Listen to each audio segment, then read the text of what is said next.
মানুষের এটা বলা হয় যে মানুষ জন্মসূত্রে পেয়েছে, পূর্বসূরি অনুসরণ করে পেয়েছে। কিন্তু একটা জিনিস জানা দরকার যে আদম আলাইহিস সালাম তিনি তো সুস্থ ছিলেন, তাহলে বোঝা গেল পরবর্তী জেনেটিক যে রোগটা, এটা অস্বীকার আমরা যেমন করি না, তেমনি ভাবে জেনেটিক রোগের কারণে সব জেনেটিক রোগী হইতে হবে এটা আমরা বলি না।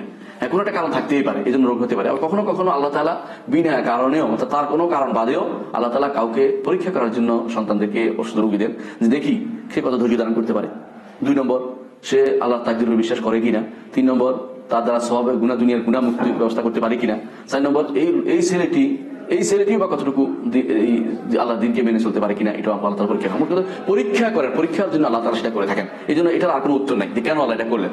মুতাজিলারা এই কাজে এসে হেরে গেছে। মুতাজিলারা এসে বলতো যে আল্লাহ তাআলা ওকে 2 ভাই, এক ভাইকে সুস্থ দিলেন, এক অসুস্থ কেন দিলেন? আল্লাহর ইনসাফ কোথায়? ও নিজের দোষে এটা হয়েছে, নিজের দোষ কারণে অত ছোট মানুষ ছিল, দোষ হলো কোথায়? তো না জেনে কথাবার্তা বলা ঠিক না। এই জন্য আল্লাহ তাআলা কখনো কখনো সন্তানকে রোগী দেন বাবা মাকে পরীক্ষা করার জন্য। বাবা মার দোষ হওয়া জরুরি না, কোনো অপরাধের কারণে কখনো দেন, কখনো অপরাধ নয়, সুস্থ থাকার পরেও তাকে পরীক্ষা করার জন্য আল্লাহ তাআলা সন্তানকে রোগী বানান। দুনিয়ার বুকে এই পরীক্ষা যদি টিকে থাকতে পারে, আগে তার জন্য জান্নাত রয়েছে। আল্লাহ মানুষকে নিখুঁতভাবে সৃষ্টি করেছেন, কিন্তু অনেকে জন্মগত অন্ধ, অনেকের হাত পা থাকে না, অনেকে মানসিক প্রতিবন্ধী, অনেক জমজের 2 মাথা একসাথে লাগানো থাকে, অনেকে বোবা ইত্যাদি ভাবে জন্ম নেয়। তো প্রশ্নটা কি, সেটি কিন্তু আপনি আর বলেননি। তার মানে হচ্ছে আল্লাহ মানুষকে নিখুঁতভাবে সৃষ্টি করেছেন, তাহলে এদেরকে তো নিখুঁতভাবে সৃষ্টি করেননি। তাহলে এদের ব্যাপারে আল্লাহর সৃষ্টি নিখুঁত হলো কিনা, এটা হচ্ছে আপনার প্রশ্ন, আর সেটা আমরা বুঝতেই পারছি। প্রথম কথা হচ্ছে আল্লাহ মানুষকে নিখুঁতভাবে সৃষ্টি করেছেন, এই বক্তব্যটা হচ্ছে যে মানুষগুলোর মধ্যে আল্লাহ কোনো খুঁত দেননি তাদের ব্যাপারে প্রযোজ্য, প্রথম কথা।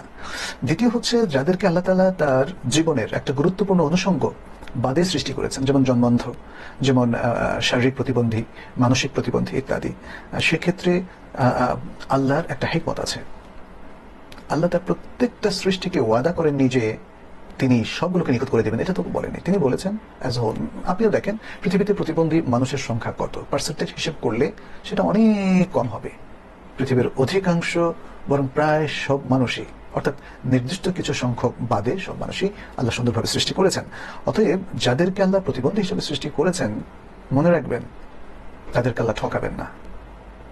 আল্লাহ তাদেরকে একদিক দিয়ে কিছু জন্মগত ত্রুটি দিয়েছেন বা প্রিভিলেজ কমিয়ে দিয়েছেন, অন্য দিক থেকে বাড়িয়ে দেবেন, সেটা একটা বিষয়।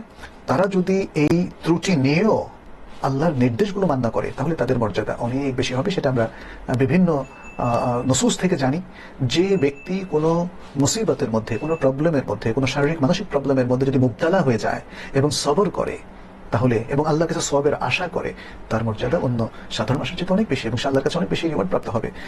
যারা এই পৃথিবীর জীবনকে একমাত্র জীবন মনে করে, যাদের কাছে পরকাল বলে কিছু নেই, পরকালের বিশাল রিওয়ার্ড কিংবা পুরস্কারের কিছু নেই, তাদের কাছে হয়তো মানে এটা একটা বড় প্রশ্ন। কিন্তু আমাদের বিশ্বাসীদের কাছে কোনো প্রশ্ন নেই। আমরা বিশ্বাসীরা এই মহামারীতেও আল্লাহর প্রতি সন্তুষ্ট। যদি আল্লাহ তাআলা আমাদের কাউকে মহামারীতে আক্রান্ত করেন এবং আমরা সবর করি, আল্লাহর কাছে সবের আশা করি, তাহলে তো হাদিস বলছে, বিশুদ্ধ হাদিস, যে ইল্লা কানা লাহু মিথলু আজরি শহীদ, তার জন্য একজন শহীদের যে আজর, যে পুরস্কার, সেটা থাকবে। অতএব কোনো মুসলিম কখনো কোনো অবস্থাতে সে ঠকে না, কোনো অবস্থাতে সে আল্লাহর কাছে বঞ্চিত হয় না। সে যখন ভালো অবস্থা থেকে শুকর করে, সে যখন খারাপ অবস্থা থেকে সবর করে। এই জন্য রাসূল সাল্লাল্লাহু আলাইহি ওয়াসাল্লাম বলেছেন, আজাবান লিআমরিল মুমিন ফাইন্না আমরাহু কুল্লুহু খায়র। মুমিনদের বিষয়টা বড় বিস্ময়কর, তার সবটাই ভালো, তার সর্ব অবস্থায় ভালো। সে যখন আনন্দ উল্লাসে থাকে তখন শুকর করে, সে যখন বিপদে সমস্যায় থাকে তখন সে সবর করে। সুবহানাল্লাহ। অতএব যখন কেউ কোনো জন্মগত ত্রুটি নিয়ে এই পৃথিবীতে আসেন, কে সৃষ্টি করেছে, কার ভুলের কারণে হয়েছে? এটা যদি আমরা বলি মায়ের ভুলের কারণে, মা বাবা পাপ করেছে, তার ফসল পেয়েছে সন্তান, আসলে এইভাবে বিচার করাটা ঠিক না।